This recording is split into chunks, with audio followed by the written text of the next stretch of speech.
Hello, and welcome back to the Rose Garden. Today, I think my topic is going to be about asthma, which, not the best topic, but it is something that dominates a good chunk of my life. So, might as well talk about it. I did not have asthma when I was a kid. I spent up until junior high being able to run around and do whatever just fine. But I got into 7th grade and I noticed that running wasn't as easy for me as it used to be. I was getting out of breath and I was uncomfortable. And I was diagnosed with exercise-induced asthma, which meant I couldn't really go running or whatever, at least not unless I used my inhaler.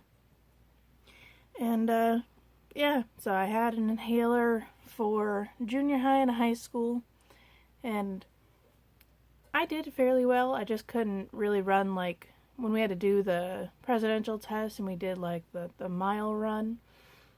I couldn't run the whole thing. I would run a lap or two, walk a couple laps, like alternate.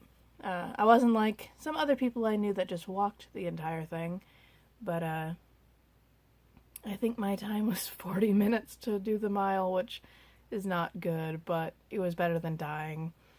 In college, it seemed to get a little worse, and not greatly. It didn't like ruin my life. It was just harder, so I had to use my inhaler a little bit more.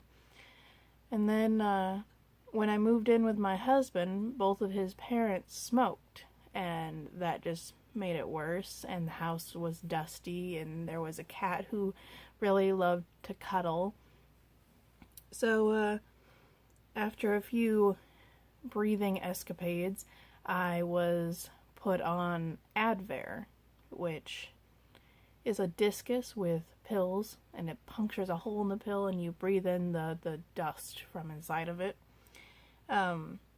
I could get into a long story about how I'm mad at the company because it's so expensive. Same with inhalers. But that's not this video. With the Advair, I was able to control my breathing more. At the time I was prescribed it, I couldn't afford it that well, so I would not do their doctor recommended 2 puffs a day. I would just do it at night. So, I made do. I'm now up to my full dose, and I'm doing much better in most cases. I have my rescue inhaler, but I rarely use it anymore because the Advair keeps me pretty maintained.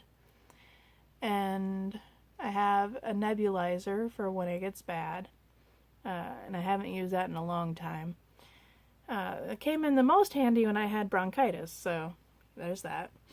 I've had bronchitis twice, and the first time I got it was hilarious. Not being the sick part, but I don't nap unless I'm sick, then I have to be really sick to nap. I mean, no, I don't nap. I feel worse for naps.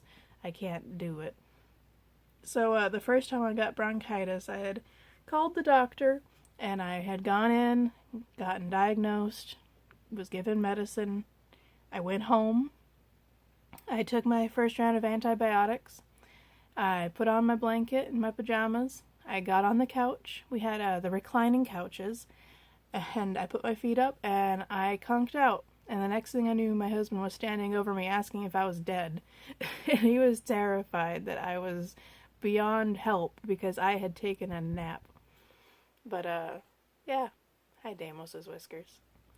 I don't get that level of sick very often. I will get colds and allergies and stuff like that, but I rarely get really sick.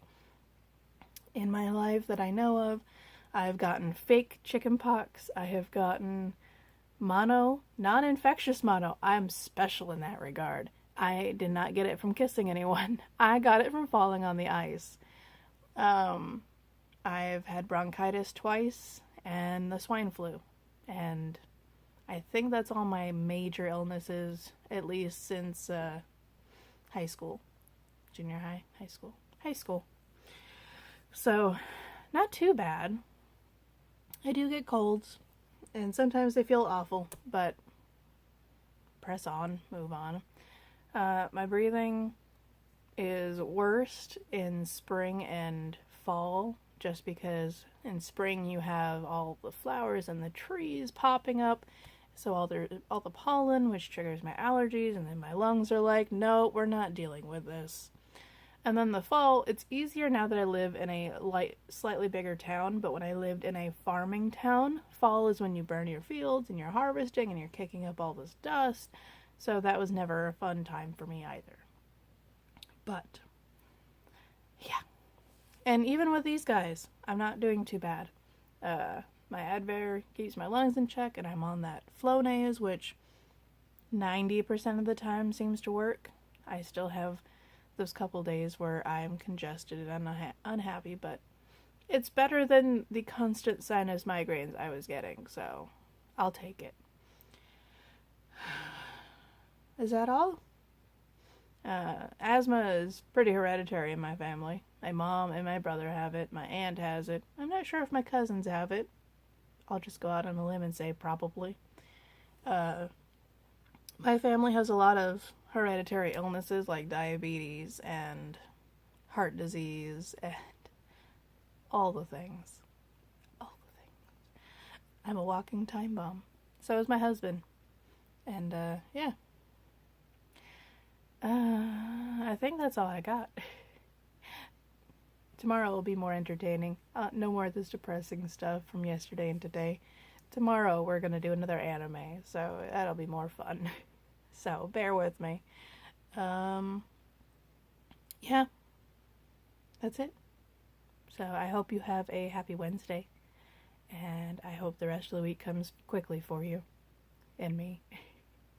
And have a good one. Bye.